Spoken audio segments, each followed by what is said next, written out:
నమస్తే అండి, welcome to Guntur రుచులు. ఈరోజైతే ఇక్కడ రెసిపీ ఏంటో అని చూస్తున్నారా, వెల్లుల్లి రసం.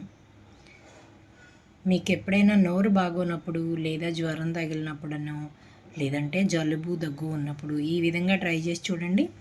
వెల్లుల్లి మంచి యాంటీబయాటిక్ కూడా. చాలామంది వెల్లుల్లి రెబ్బలు పరగడుపునే డైరెక్ట్గా తినేస్తూ ఉంటారు కదా. మరి అట్లా తినలేని వాళ్ళకైతే ఈ విధంగా కొంచెం వెల్లుల్లి ఎక్కువగా కూరల్లోనూ అలాగే రసం చారుల్లోకి వేసి చూడండి. నేనైతే ఇక్కడ వెల్లుల్లి ఘాటుతోనే చేసుకున్నాను. ఇదంతా చాలా సూపర్గా ఉంటుంది. ఈ రసం అయితే వైట్ రైస్లోకి అలాగే మిల్లెట్స్ వండుతారు కదా, మిల్లెట్స్లో కూడా సూపర్.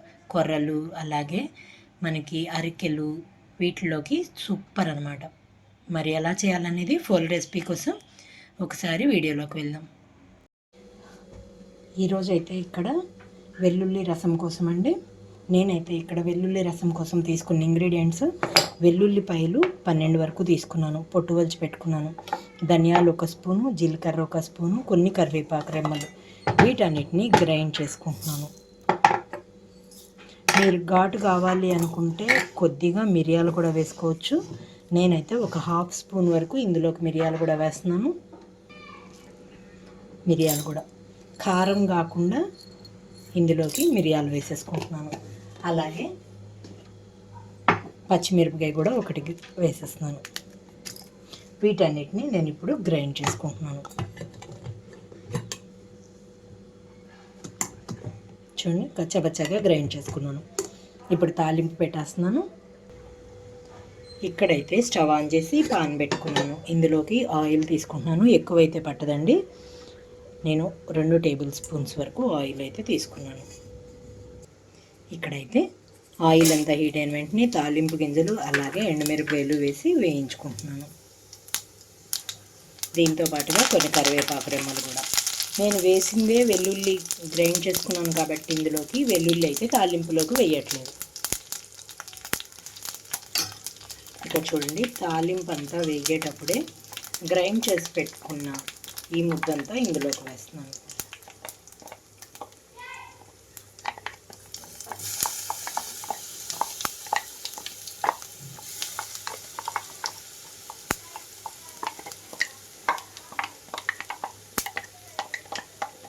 ఈ మిక్సీ జార్లోనే కొన్ని వాటర్ కూడా వేసుకుంటాం. తర్వాత వెల్లుల్లి వేసాం కాబట్టి 2 నిమిషాల పాటు అయితే వేయించుకుంటున్నాను లో ఫ్లేమ్లోకి టర్న్ చేసి.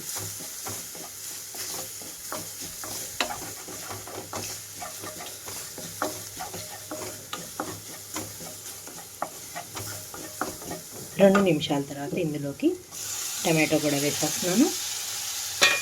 టమాటోతో పాటుగా కొంచెం పసుపు అలాగే సాల్ట్.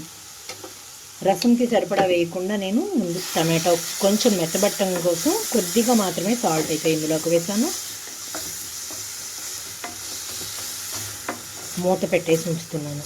టమాటో పూర్తిగా మెత్తగా అయిపోవాలి మనకి ఇక్కడ.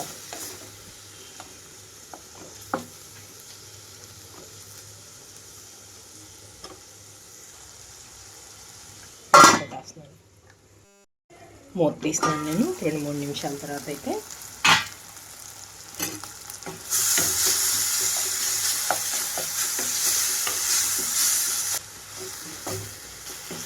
చూడండి, టమాటా అంతా మెత్తగా అయిపోయింది కదా. ఇప్పుడైతే ఇందులోకి 1/2 లీటర్ వరకు వాటర్ తీసుకుంటున్నాను. నేను మిక్సీ జార్లోకి వేసుకొని వాటర్ అయితే ఇందులోకి తీసుకుంటున్నాను.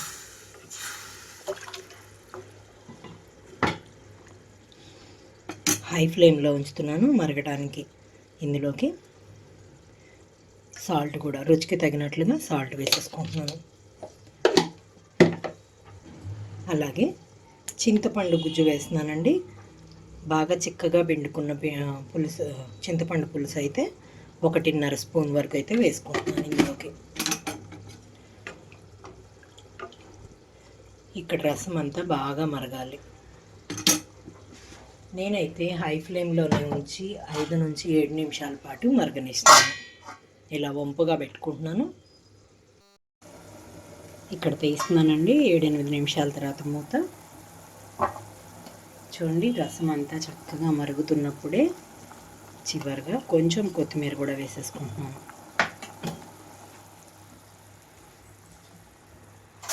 లో ఫ్లేమ్లోకి టర్న్ చేసుకున్నాను స్టవ్ని. చూడండి, వెల్లుల్లి రసం రెడీ అయిపోయింది. నోటికి ఏమి తినాలని అనిపించినప్పుడు ఇలా ట్రై చేసి చూడండి, సూపర్గా ఉంటుంది రసం అయితే. నేనైతే కారం వేయలేదు, పచ్చిమిరపకాయ ఘాటు మిరియాల ఘాటు సరిపోతుంది. మరి ఇంకెందుకు ఆలస్యం, మీరు కూడా ఈ విధంగా ట్రై చేసి చూసి మీరు మీ ఒపీనియన్ అయితే కామెంట్ బాక్స్లో పెట్టండి. అలాగే మీలో ఎవరైనా మా వీడియో ఫస్ట్ టైం కానీ చూస్తున్నట్లయితే ప్లీజ్ మా ఛానల్ని సబ్స్క్రైబ్ చేయండి. అలాగే మా వీడియోస్ని లైక్ చేస్తూ షేర్ చేయండి. పక్కన ఉన్న bell icon all option click చేస్తే మేము ఇచ్చే వీడియోలన్నీ మీకు నోటిఫికేషన్స్ వస్తాయి. Please encouragement. Thank you for watching. Thank you. Stove అయితే ఆఫ్ చేసి సర్వింగ్ బౌల్లోకి తీసుకుంటున్నాను ఇంకా.